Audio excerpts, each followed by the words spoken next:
This project was called Sugar Bear. He's a chopper builder. Uh, we were invited to come on to document his 85th birthday party, and he had a bunch of like industry changing guests and longtime friends that were there.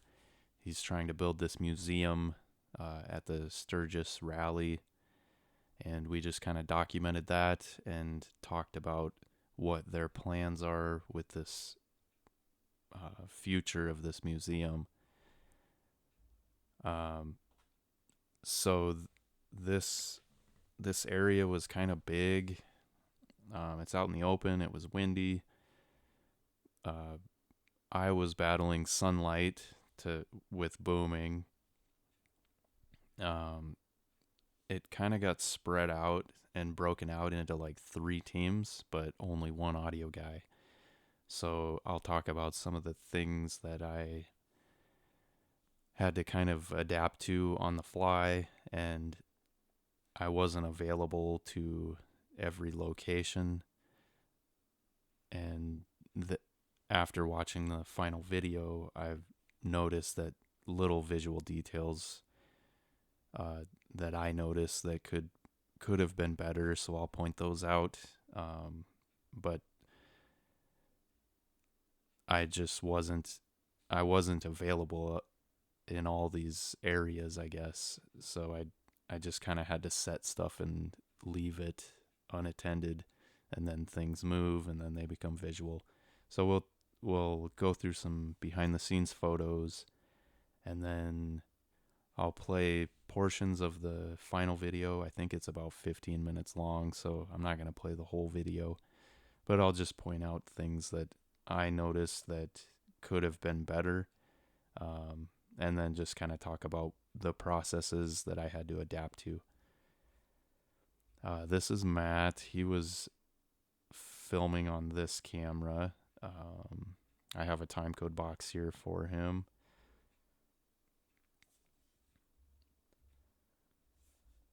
Here's Matt again. I guess I'll kind of go through the day once we get to the video. Um, there was a lot of run and gun stuff, so I was only able to mic up with wires certain people, uh, and then we were just kind of running around getting all these lines from it might have been like 10 or 15 people. This was one of those. Another thing about this one, like I said, I was fighting sunlight. I had to scoop on most of these just because these guys, they needed them facing the light to light up their face, but I couldn't overhead boom because then I'd create a big shadow. So I had to scoop on most of these, or if not all of them.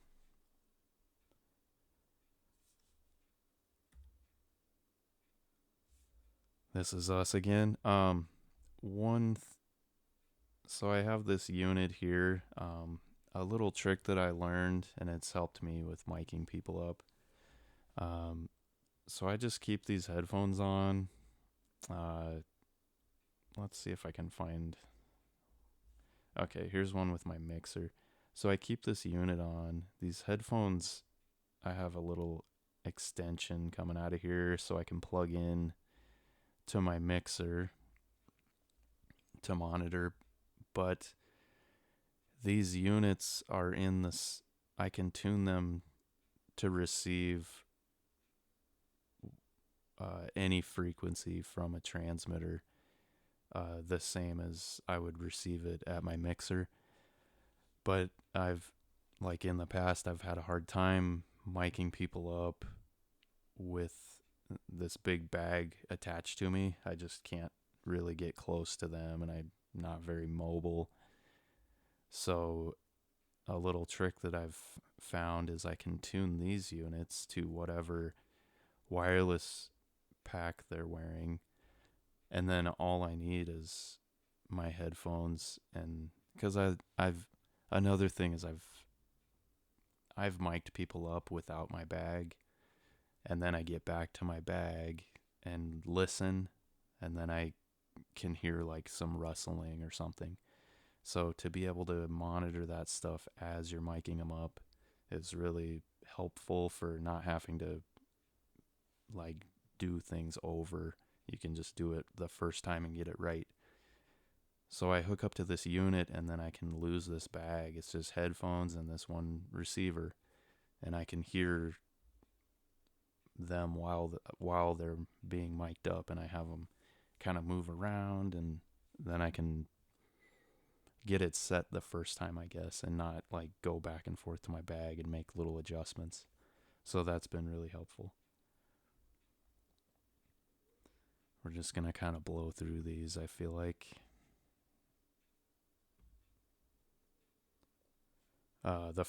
This was the first location. We did just a sit down interview with Big Bear, or Sugar Bear, sorry. Uh, so we hung up these pictures for like kind of a backdrop. Um, and then he just kind of sat here. They were taking like B roll of him checking out the bike.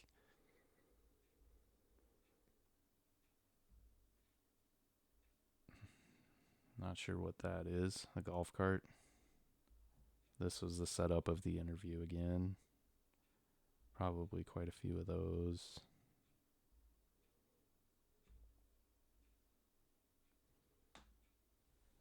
Yeah, so this was kind of the same setup as another case study that I did.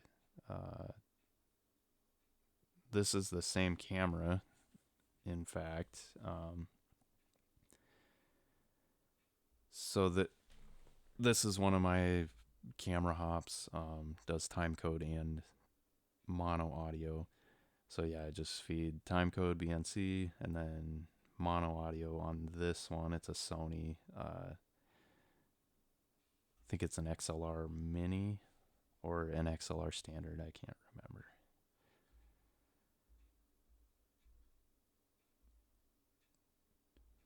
Same shots. Oh, there I am. Yeah, I was just kind of hanging out in the corner. It was really uncomfortable sitting on the floor, but we didn't have chairs.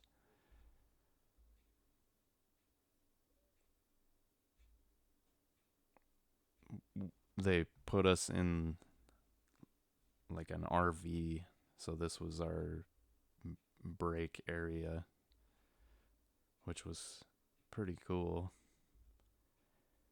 This is that same interview. Let's see what I can get here. Well, a lot of people have. Yeah, so I just want to go over my rig a little bit here. Okay, so I typically just run two bow tie antennas. They're omnidirectional pickup pattern, but I was doing that initially, and then when people were started breaking out and like the whole set just expanded over like, oh, I don't, it was like acreage. Um, so I put this directional antenna on, which has a lot more range as long as you're pointing at the right direction. Cardioid pattern. Uh, yeah, so that was one thing that I guess I modified as the day went on. A lot of people have talked about. All right, we can skip all that. More interview shots. Here's Landon. Looks like he's going to take a nap.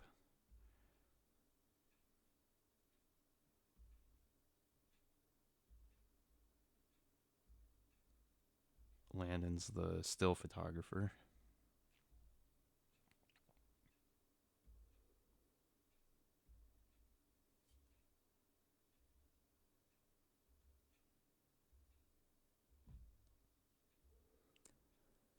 I don't think there was really much B-roll or behind the scenes stuff going on with this. Pretty much just the first interview, and then things got a little crazy. We all just kind of branched off. All right, I have the video here.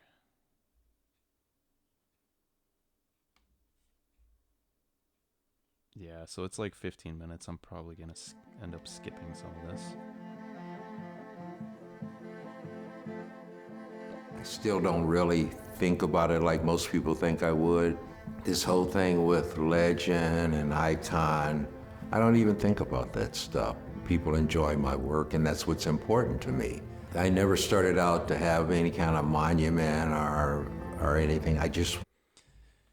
You can hear a little bit of, or I can, there's a reverberation to this that I don't particularly like to hear in certain cases.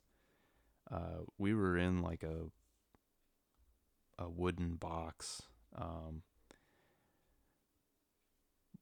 We didn't have, just because of how this was with how the image was, and there was two cameras plus stills, there wasn't a whole lot of options for like sound dampening. I have him mic'd up. I think I stuck this directly to his shirt, like behind this. What would it be, like screen printed logo? And I'll talk about a mistake that I made further on. Like, these things are okay to stick directly to the back of them because they don't wrinkle. They're kind of pressed, or they're a rigid, the whatever it is, vinyl that they put on here. It makes the shirt rigid so it doesn't come through. But I'll talk about here later on where you can kind of see the mic manipulating the shirt to where you can see it. Wanted to do my work and be left alone. So Sugar Bear was mic'd up the entire time. Thank you. And he just kind of walked around everywhere. And then that, like, I wasn't even around him half the time. Something I had to do because of that was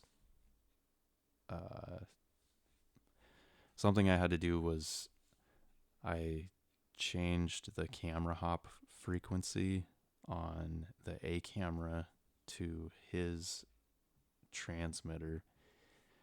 So I was recording him in the mixer when I was within range, and I was no longer feeding camera A my mix, but I was just feeding it his lav exclusively because he was pretty much just following him around.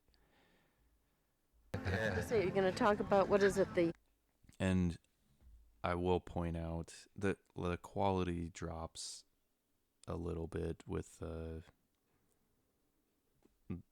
going directly to the camera hop versus the mixer, because the receivers aren't as high quality, I guess, as directly to the mixer. And there is an instance of that. I think. what anniversary of your 25th birthday? So this was another pretty big problem that I experienced. So you're going to talk about. So they had, this was kind of like a sight unseen there, but for me, they were supposed to have a mixer here with like a stage where he was going to talk and other people were going to talk. And then I was going to tie into like an output of the mixer, like an auxiliary output, and then put a transmitter on that and stream it. I think I was standing way back here, but I was going to stream that wireless signal out here. So I would be pulling directly out of the mixer, wireless send to me. But when we got here, they had like some DJ speakers. There was no mixer. It was just microphone plugged directly into the DJ speakers, and it made it not possible to do that. And then the other thing that happened was those speakers weren't really even working, and I guess they wanted me to, like, that was my job, was to set up this stuff, which I did set it up, even though was kind of not really my job at all. I had nothing to do with this stuff. And it just didn't work. It was like Walmart karaoke speakers or something. So I think we'll be doing this project again next year, and I'm gonna suggest that we bring my system. I mean, I have live sound system too, so that wouldn't be an issue in the future. What is it, what anniversary of your 25th birthday? It's the 60th anniversary of my 25th. There you go. That's You don't know the experience and the exhilaration of riding a Sugar Bear bike. You'll never know what this man's so famous for, but when you get your hands on those bars and you tilt your head a half inch to the right, that bike goes to the right. He figured out the rake and trail like nobody else. So I think I had this gentleman that's talking now, I had him mic'd up. The man's a wirelessly. genius, and he's just a badass. He's one of my heroes. I don't have many heroes. It's a Lifetime Achievement Award. If it ain't long, it's wrong. Okay, so if you can see, I mic'd him up earlier, and like visually there's I don't have many there's no issue here. heroes. It's a life. But over time, because I kind of just had to set this stuff and leave it, I couldn't like get back to these people to fix problems that were happening, like wires come loose, stuff like that. So here on Sugar Bear, you can actually see a mic vein that I've noticed from where he was mic'd. Some tape come loose or something, and the wire drooped. And then on him, I was talking earlier about being able to stick directly to here, which I did on his shirt Sugar as Bear, well. keep the And you can actually see where it's manipulating the shirt a little bit, and it's shiny side up. become visible. You made your mark in the motorcycle. Like, I mean, right here, you can see it. I guess the average person wouldn't know any different, but that's stuff that I'm looking for specifically. Your mark in the Yeah, it's just flattening out the shirt and manipulating it. motorcycle history. We love you, Sugar Bear. You know, when you give me awards, I have to stop from crying. I have to work hard to keep from crying. Thank you. See, and like, I can even see this mic vein from here. From all of us. Thank you. All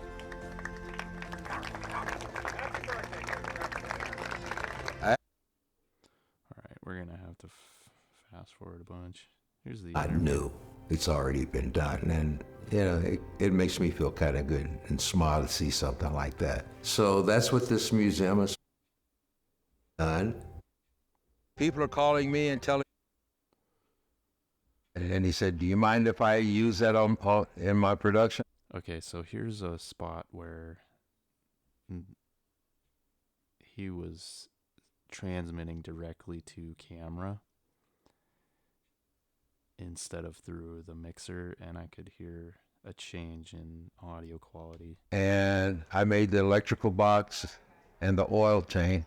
And he said, "Do you mind if I use that in my production?" Not knowing anything, I said, "Of course." He's the one that got me started on Springers. Neil. He's gonna go, what happened to that one? I've seen it myself. She's more 2008. I'm the only custom builder that is presentation. I was asked, "Do you have a hobby?" And I said, It's a great day today. Yeah, it turned out good. If I'm on a Sugar Bear chop, I stay cool and relevant, right? I dare not call myself a builder when you're on chop. Okay, so this was one where I remember he was sitting on this bike, so I was unable to scoop. You can see the shadows cast. I mean, if I would have held a boom pole up here, you'd see a big shadow right in here. So I just kind of had to stand back, and you can hear it in the audio that I'm distant. For flats, but a black builder, you have legacy. Representation is important, and it's good to crack open a history book and see somebody that look like. And of course, there's motorcycles just in and out, so there's all of that background noise too. You and somebody that your grandkids can look like. But as you see, he impacts everybody. But for me, representation is important. And I walk around saying, yeah, I got one of his bikes and I know him. Absolutely. But we wanted to honor those folks that really allow us to see over the horizon. All right. Even. So here's the microphone that I was supposed to be pulling a feed from, but it just didn't. None of that stuff worked. And it was Sugar Bear and Butch. So I believe this audio, and it's kind of crazy. This guy wasn't mic'd up. The audio that we're catching on this was his mic, and I had a boom mic like 40 feet back. And they flew all the way from California to Dallas, Texas to wish me a happy birthday. That's the kind of guy this guy is. In a bottle. So I painted the frame. Here's some more of that lower quality audio that you can hear. So when you're going down the street, it looks like the bike is dancing. Dance and flake is what we called it back. That's what we called it back in the day. I don't know what the technical name. Start the art of the chop. That's what it's all about. Thank you so much. Thank you, Mike. And you say thanks for being you. And thank too. That's what we love you for, Bear. Just being a part of what he does. What did we have here? This guy was in one of the He's first. in luck for the community and all that. One of the first He's a great pictures builder. that we showed. He's a great man, too. That's what we love you for, Bear. Just being a part of what he does just brings a lot of. Two buildings done. Kind of running around doing all these The Easy just Rider capturing bikes, stuff. and he was my mentor. I didn't work in I did. What do we have? A drone. And he was right. This will be a place for people to come, learn their history, see what's gone before them, give them some idea of some. There's a highway right here with just motorcycles ripping the whole time. For them, give them some idea of some of the things that have happened, and maybe some. If we're standing here at one of Sugar Bear's dreams and the man's 80, they go, you're still alive. Well, I'm gonna keep. Yeah, so that's the end of it. I don't know. I mean, I noticed some mistakes, and that's good to be self-aware and try to make things better in the future. We will be on this project again the following year, so hopefully some kinks got worked out and it'll be a lot more smooth in the next year to come.